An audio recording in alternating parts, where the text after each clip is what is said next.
Hello, everybody. Welcome to Deb Talks here. Today on our podcast, we have two special guests. Okay, so this is the first time that I have two guests on my show, and we're going to see how that goes. But I'm so happy that Dylan and Derek made the time today to talk with me a little bit about their little business that they started here in Kelowna. To do with mushrooms. And we're going to ask them both to introduce themselves to us. And then we're going to ask them to tell us a little bit about their journey and what brought them to this place of creating this little business where they are offering products that they make out of these mushrooms. And then, we'll take it from there. So we'll start with you, Dylan. Sure. Yeah. Hey, thanks for having me. I appreciate it. My name is Dylan Bibby, and I've been growing mushrooms for a couple of years now, and live in Kelowna.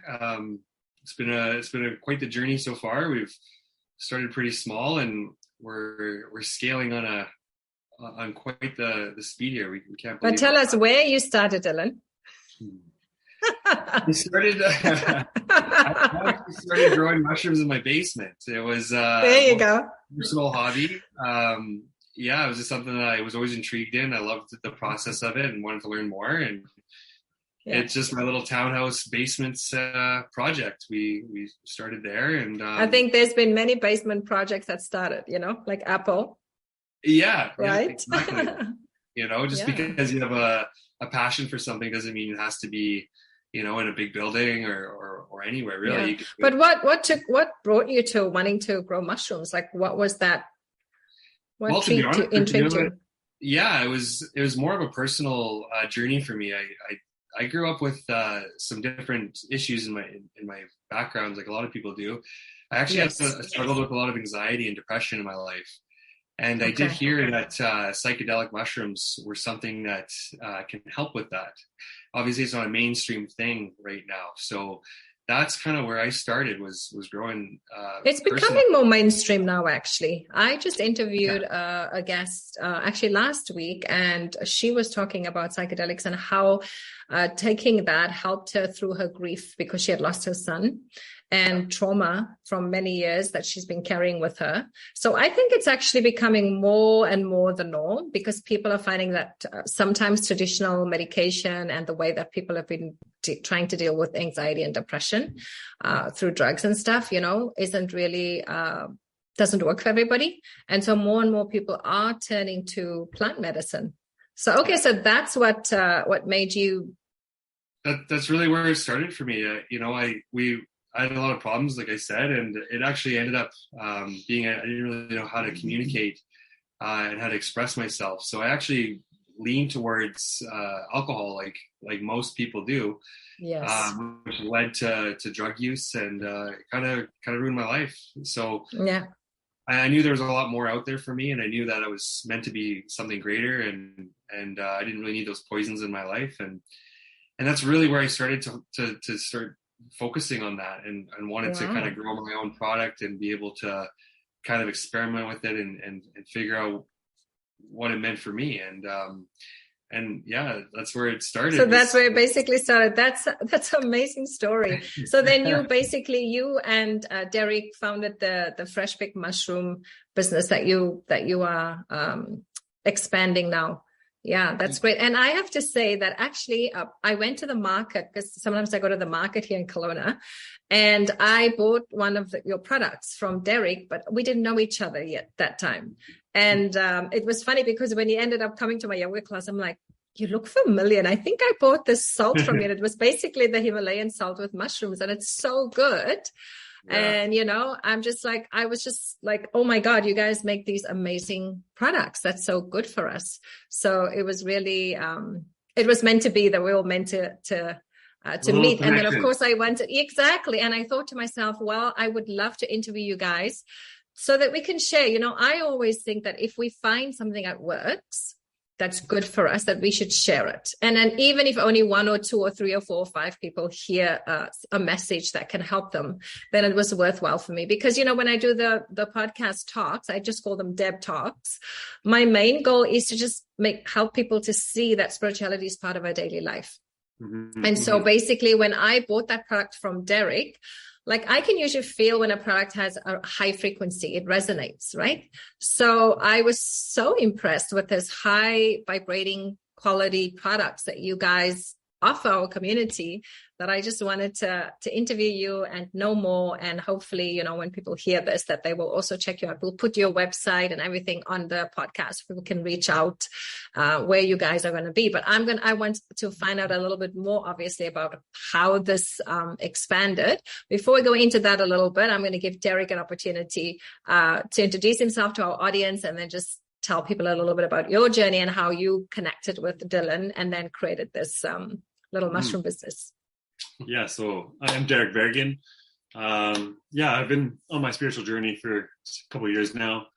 And Dylan was growing mushrooms and we were chatting back and forth. And I knew I could see where the world is going, where we're moving away from pharmaceuticals and more into plant medicines. Plants. And that's not just with psychedelics, that's with lion's mane, reishi, all these other mushrooms as well. And I was like, started asking him questions because I saw the future and where this is going. And he actually sent me a little kit and I grew a little bin in my basement as well. It worked out pretty well. And then, we were communicating back and forth and he's like, yo, you want to come? I was in Calgary at the time. And he's like, you want to come to Dakota and start doing some things together? And so I made my way out here. Wow, that's incredible. And, it's growing pretty quick. So So what made you resonate with mushrooms? Like, what was there a personal journey? What was your? So my spiritual, like I've been kind of on my journey, and I went down and did ayahuasca down in Peru, and so I saw the power. When did you do that? Just outside of Cusco in the Sacred Valley. So about an hour and a half from Cusco, Peru. I did 3 ceremonies. And but what made you go and do that? Because you're just a boy from Calgary, and like, what does, what makes a boy from Calgary go to Peru to do ayahuasca?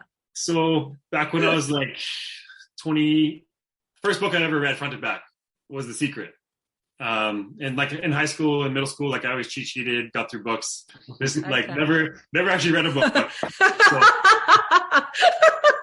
I love it. Who cares if you read the books? You can make things from mushrooms. Exactly. But basically I actually found a book that I was interested in, and that's the first book I read front to back. And it kind of taught me about like energies and things like that, law of attraction. And then I started researching on YouTube and things, and I came across ayahuasca.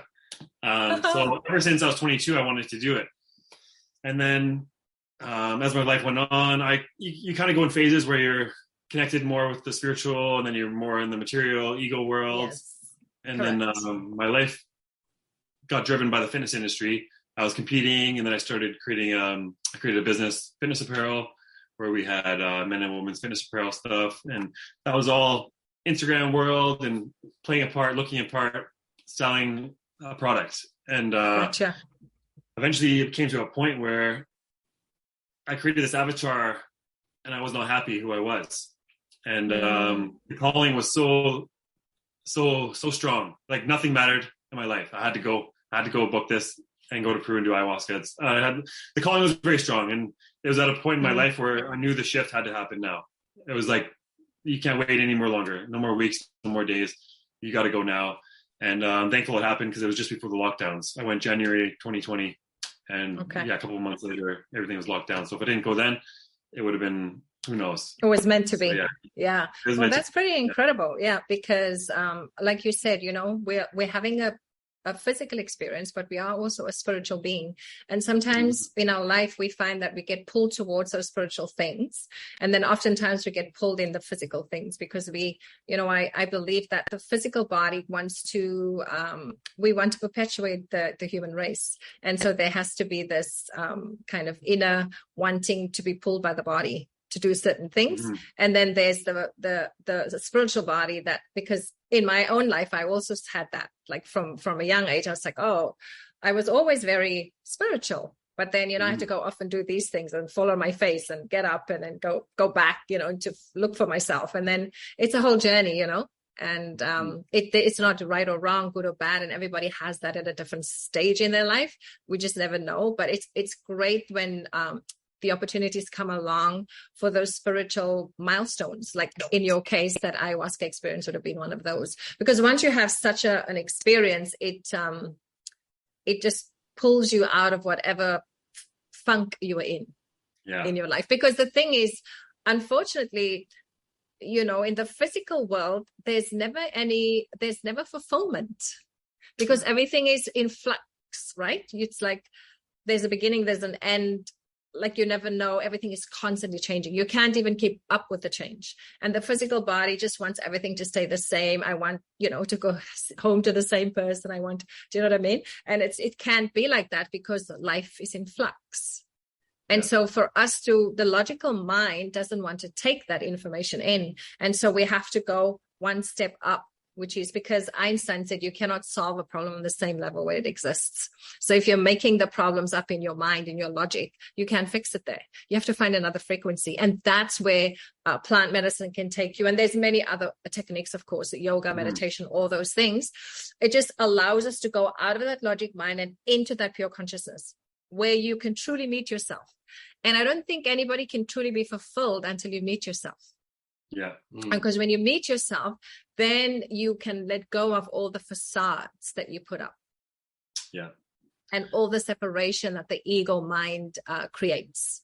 And once you're on that journey, now you have a good chance. Because then you can show up in the world without judgment and without resentment, and you can be free, and you can also allow others to be free. Because a lot of our ties in the world is because it's kind of like it's like a web with other people in relationships, and the more we blame them, people, places, and things, the more we get stuck.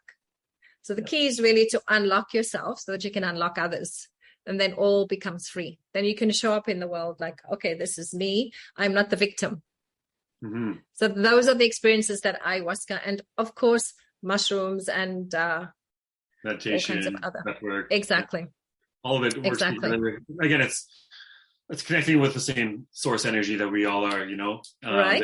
They'll take you there in just a different way, but it's the same source. Exactly. And everybody has a different flavor. Like, you know, perhaps ayahuasca is your way, and perhaps breathing is another person's way, and perhaps meditation is another person's. So there's no right or wrong way. It's just everybody has a different way of connecting.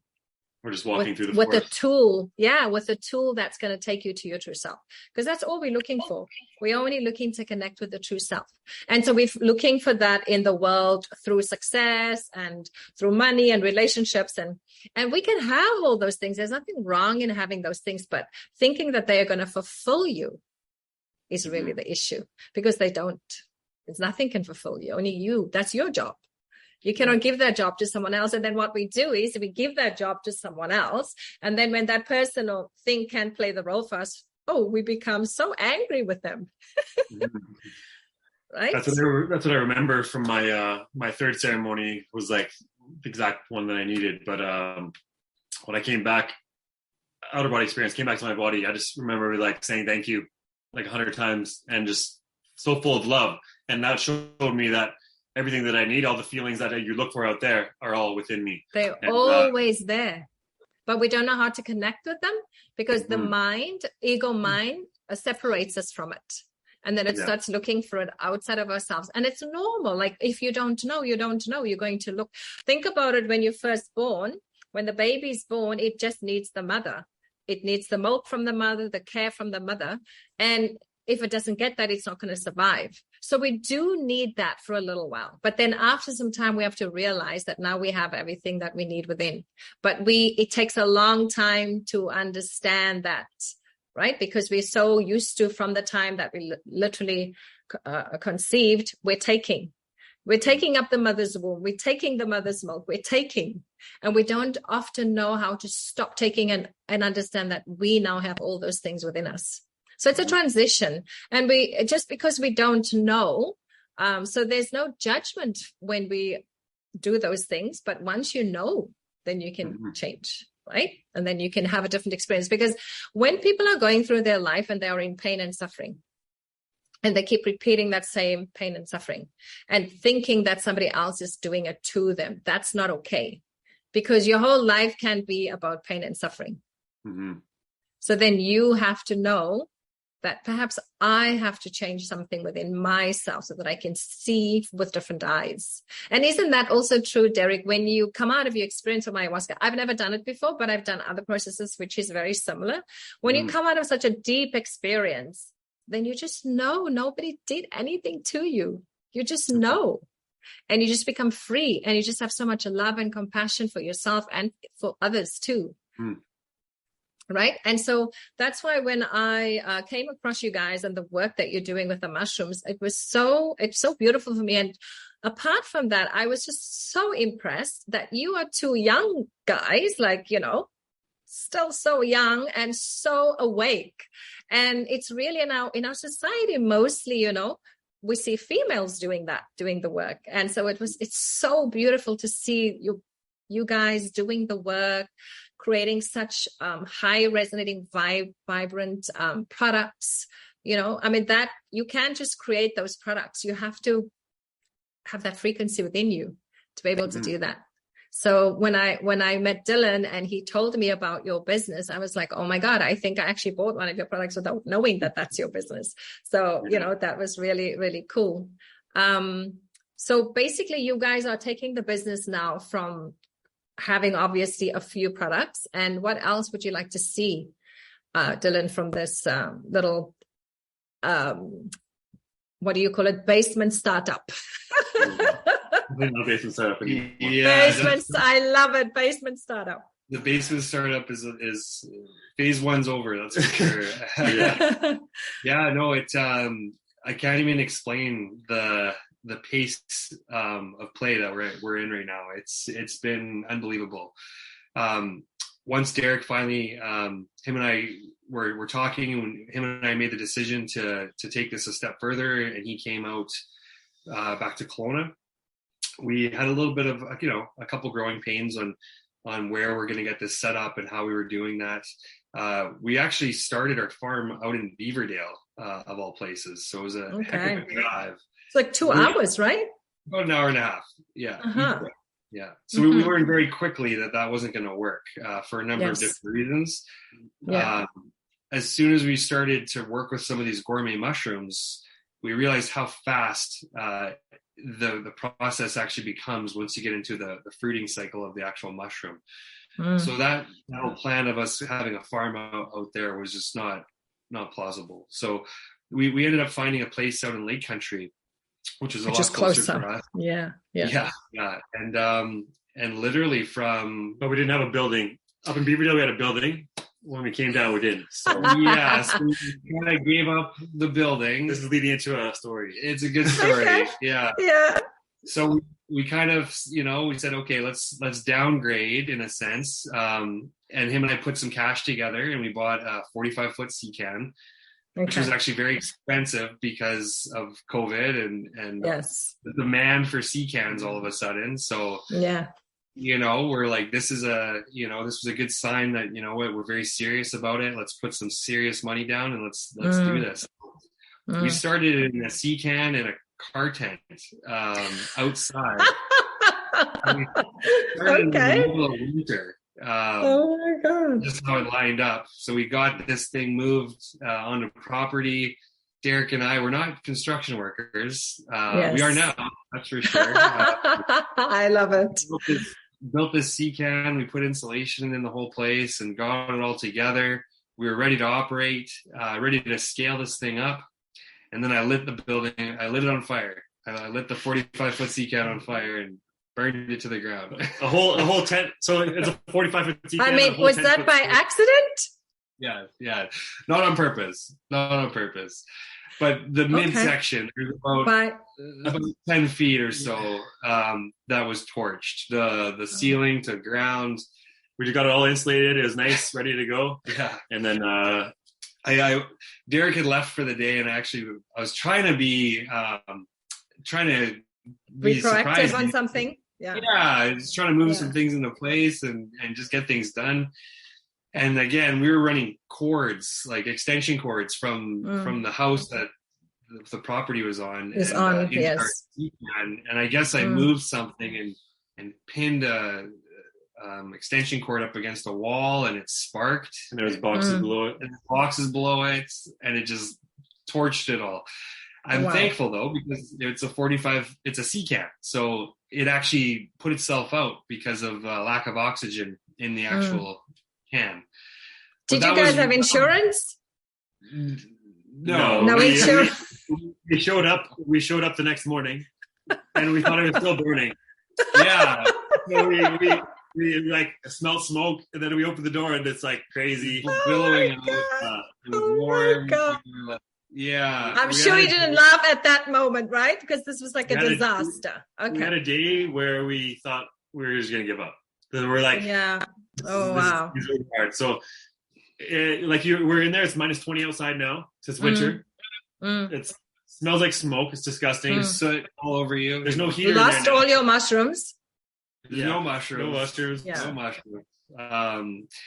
So yeah, like as Derek's saying, we had there was a glimpse of a moment there where him and I were like, maybe this was a bad idea. Maybe we should call this. This was poor timing and planning. But something inside of us said, no, this is what we're doing. This is the right call. And we kind of turned it into, I said something funny. I said, this is our sacrifice. We had to start a fire and lose. Sacrifice to the gods. Sacrifice to the gods, and because if you're a Viking, that would be a good thing.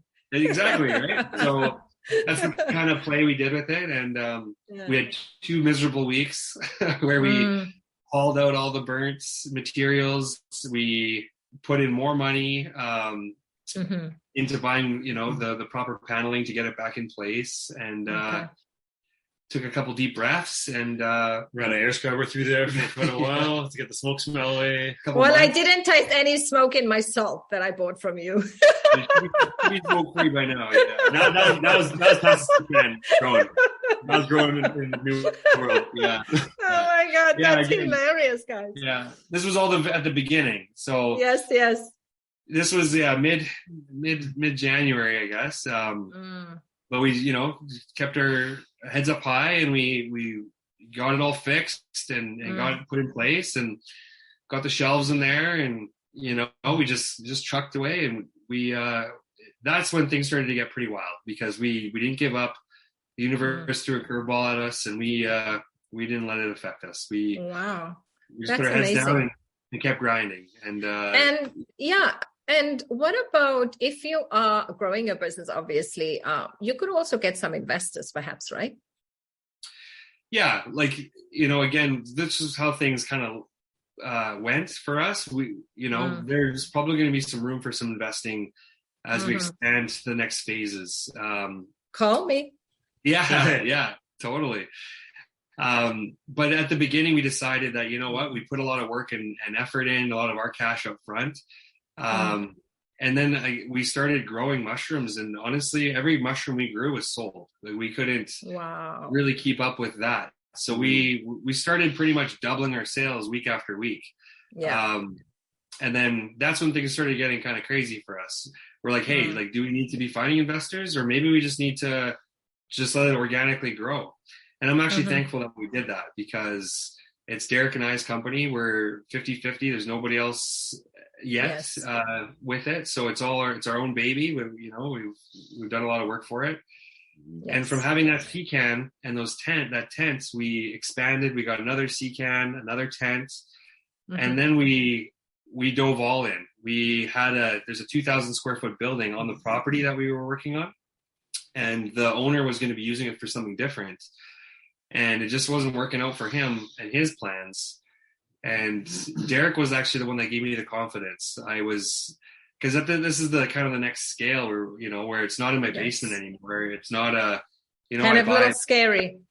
It's starting to get real, but Derek, gave me the confidence, and he's like, bro, let's just go for it. And I don't think you can go wrong. There's nothing that, you can't go wrong, because right now mushrooms is a huge thing. Like, everybody's using mushrooms for something. Yeah, like their tea or in their coffee. Totally, yeah. And I knew that for sure. I just need that bit of confidence boost, and Derek's got lots of confidence. Dylan's got blocks from past business experiences, so I'm here to help him unblock. Yeah, That's exactly. right. And talking about blocks, let's move a little bit to, I know that I think it's Derek that leads Men's Circle. I'd love to hear a little bit more about that. And because you're obviously not even locally from Kelowna, like you're originally from Calgary, yeah? No, I was actually born here. You were born in, okay, gotcha. I was born here. As soon as I graduated, I was like, oh, I want big city. I need to expand myself. You need Calgary. So I moved to Calgary on and off for quite a while. Lived in Toronto for a year. Realized that's not what I want. And not your thing. Yes. So tell me a little bit about that. I'd love to know how that, how you got into that from the mushrooms and. Yeah. So basically going through my journey, I'm seeing the pain that's in the world. And I've had this feeling for the last year that I need to do something. Because I know how, going back again, our farm in Beaverdale, I just want to tell a quick story. So breath work, I saw the power in it. And I saw Dylan having a lot of anxiety and stuff in his life. And I told him, you need to do breath work. Yes. And a month goes by and he's never done it yet. And I was driving on the way home and I'm like, you don't have a choice. You're going to do it in the car. So breath work in the car. And seeing the world the way it is with, anxiety, the chaos, the stress, people need to learn to breathe and just connect with themselves. And, it's not all what you think it is in your thoughts. So coming back to center, one of the things that I always say to Dylan is we see things happening in our business and things are getting a little bit chaotic. I'm like, okay, we need to slow down to speed up. When you slow down, you get grounded, things manifest and magic happens. That's just how the universe works. But if you're totally in the chaos, more things are going to go bad. So it's more chaos. You create more chaos. Mm-hmm. Yeah. So slow down and to speed up, that's when you slow down and get centered, magic just happens. And again, we've attracted so many things to build this business. It's not unexplainable, but I've seen the changes that breathwork has done for Dylan and a couple of my other friends as well. And I knew this is something that the world needed. And as well as speaking and sharing, one of the things ayahuasca taught me is to speak my truth. And, I'll speak anything. I'll speak of any experience I've been through, and I'm not embarrassed. I'm not ashamed. I'm not anything. And, there's great power in that because it allows other people to open up. Yes. When you give yourself the freedom, then you give others permission to have that same freedom to speak. Because actually, when we speak about things that we want to hide, when we bring them to the light, they dissolve. But the more you hide it, the more it festers, So when a person, by speaking it out, you airing it out and just it's out there and that it has no more power over you. Exactly. You take all the power away. Yes. And so, this is what the world needs. The world just needs to, again, men have been taught men can't cry, men can't show emotions. They need to be tough and just work and push through it, and that's why men are turning suicide more than women. And it's sad to see the world, but we can see the change as well. And this is all part of it, bringing the community together. We guide people through breath work. And then I do a sound bowl meditation and kind of get people to connect with themselves, show gratitude for themselves and showing up for themselves. And then, we come in and I get ready to come into a circle. And me and Dylan just share our own experiences to kind of allow people to open up more. And it's been great. Having some great conversations and it's so powerful too. And it's what a gift it is for the men that you draw to that circle, because like you said, traditionally speaking, men, there's so much pressure on men, so much pressure on men. For example, women want them to be in a certain way, but then they also want them to be in another way. And so sometimes the men get confused, how do you want me to be like this or like this? There's a lot of pressure on men to be the providers, but then if they just work, and it's well, you're not relatable to me. And there's a whole lot of issues that men face. And I think it's definitely an amazing thing that you guys are doing to gather whoever wants to join your circle and give men an opportunity to speak their truth and to not to be ashamed. There's no judgment, because all of us, it doesn't matter if you're male or female, we're all having just a human experience here. And there's so much conditioning on both sexes, and I think if we can just have more compassion one for the other I think we're going to see a better world, because the foundation of life is family. Mm-hmm. The foundation of life is family. So we need to come together, and we have to give space for the other, for when the fears show up. Give space to the husband or the wife or the partner, so not having these expectations like of how the female should be or how the male should be, but rather allowing the space for each other when it needs to be, instead of judgment, right? And so I think traditionally speaking, men have always felt like they can't express themselves because, it's not their role. That they shouldn't. And it's great that you're giving an opportunity for men to voice their truth and to be okay to cry. Like, crying is a good thing for us. It's not a shameful thing. So I think I personally know a lot of men who they don't even know how to cry. They don't give themselves permission to cry. And for me, crying is one of the best things you can ever do. It's so cleansing. Mm-hmm. Like, right, because you come to a place where you don't know what to do, then you can just break down and then everything dissolves. Energy release. The healing happens once you break it down, because healing can come until you get to that point of release. Mm-hmm. Right? So that's great. So we are going to put as much of this information on the podcast here. So if there's guys listening to this podcast and you're living around in this community in the Okanagan, please reach out to Derek, to Dylan. And like I said, they make amazing products, such high quality vibrating products. If you want to get hold of them, I think they do the markets in Kelowna. They also do markets in Penticton. And guys, it's just been so wonderful to hear your story. And it makes me so happy that beautiful young men like you are sharing love and light and, just being open, like showing your heart. How few men can actually feel safe enough to show their heart, like just to anybody. Yeah, it's very beautiful to see. So I'm so grateful that you guys joined me today on this podcast to talk to our audience. And of course, it's the first time that I've ever interviewed two people. So it's like, woohoo, that's great for me too. Definitely. Yeah. And I wish you guys all the very best. And I am sure that, your business is going to just fly, because you are such great souls and you have such great intentions to make not just your life better, but everybody's life around you. And when we have such intention, then, the result has to be success. There's no other way. And sometimes we have to take a few steps back to take a few steps further. So when the burning down of the whole thing happened, that was maybe taking a few steps back so that you could lay the foundation to go even further. We have turning points. We're at the second turning point now. The pivot. Exactly. But that's what I'm saying. Think about that, because sometimes we have to think outside of the box about where do you want to take the business, and sometimes come out of the comfort zone and come out of the safety. Yeah, for sure. Because at the end of the day, nothing bad will ever happen to you. Whatever you do, it's only an experience, because you can never lose anything. Yeah. There's nothing to lose. No. Right? So then you can just go and have fun. Exactly. Right? Yeah. Thank you so much, you guys. I appreciate all your time here today. And I'm sure I will see you around at some market or in some yoga class, or maybe even some breathing circle. Sounds great. Thank you for having us. Thank you. You're welcome. Bye.